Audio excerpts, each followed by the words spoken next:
Shalom dan puji Tuhan saudara atas kebaikan Tuhan pada setiap kita, sehingga pagi ini saudara dengan izin Tuhan kita boleh bangun dengan tubuh badan yang sehat, pikiran cergas dan semangat yang berkobar-kobar untuk melayani Tuhan. Untuk memulai renungan kita, mari kita tunduk kepala dan kita berdoa. Bapa Syurgawi, atas kebaikan-Mu mengumpulkan kami bersama-sama pada pagi ini untuk mendengar dan mempelajari firman Tuhan. Dalam nama Yesus kami berdoa. Amin. Saudara dan saudari yang dikasihi dalam Kristus, tajuk renungan kita pada pagi ini ialah hukuman adalah panggilan untuk kembali. Kembali yang bagaimana? Firman Tuhan sebagai ayat inti kita, saya ambil dalam buku Hosea 6 ayat 1 mengatakan, mari kita akan berbalik kepada Tuhan, sebab Dialah yang telah menerkam dan yang akan menyembuhkan kita, yang telah memukul dan yang akan membalut kita. Saudara, jika kita mengambil atau membaca bacaan kita hari ini, yang saya ambil dalam buku Hosea 5 ayat 8 sehingga pasal 6 ayat yang ke-6. Ini merupakan nasihat Hosea kepada bangsa Israel. Mengapa saudara? Apa sebab Hosea menasihati atau menegur bangsa Israel?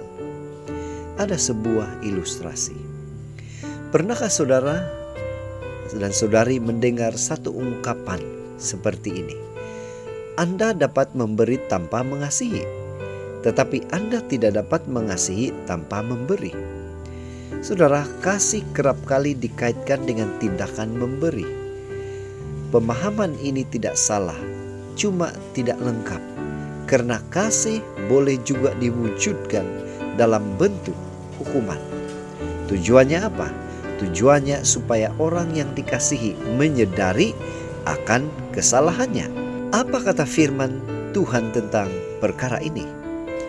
Demikian halnya seruan Hosea kepada umat Israel yang pada saat itu hidup dalam penyembahan berhala dan kefasikan.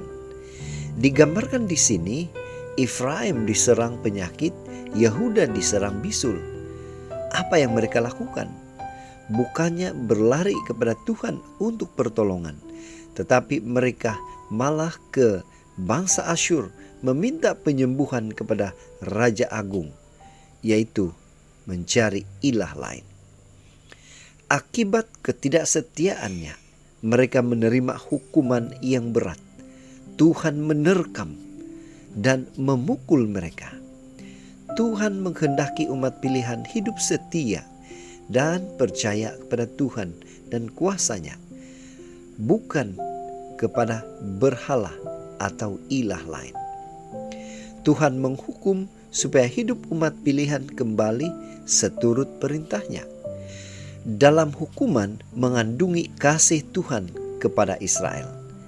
Dan siapapun yang berbalik, mengaku salah dan mencari wajah-Nya, akan Tuhan pulihkan. Tuhan akan sembuhkan dan balut, serta Dia akan hidupkan. Saudara, apa pengajaran, apa aplikasi yang kita boleh pelajari melalui kisah ini? Bagaimana dengan kita? Kita yakin bahwa Tuhan mengasihi kita. Namun saat kita membelakangi Tuhan, kasih-Nya kadang-kadang dinyatakan melalui penghukuman. Hukuman menjadi salah satu cara Tuhan untuk mendisiplinkan kita. Apa yang menjadi perhatian kita ialah bagaimana respon kita, apa respon kita pada saat menerima disiplin dari Tuhan. Apakah kita marah, sedih, mencari ilah lain, atau melarikan diri? Saudara, kita patut bersyukur atas kasih-Nya. Jangan mengeraskan hati.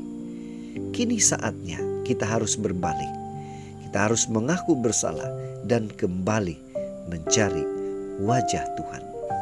Itu sebabnya pada pagi ini panggilan untuk saudara dan saya ialah kita harus sadar bahwa pada saat kita ditegur atau dihukum oleh Tuhan, ingatlah bahwa Tuhan rindu kita kembali ke jalan yang benar. Inilah doa dan harapan kita saudara.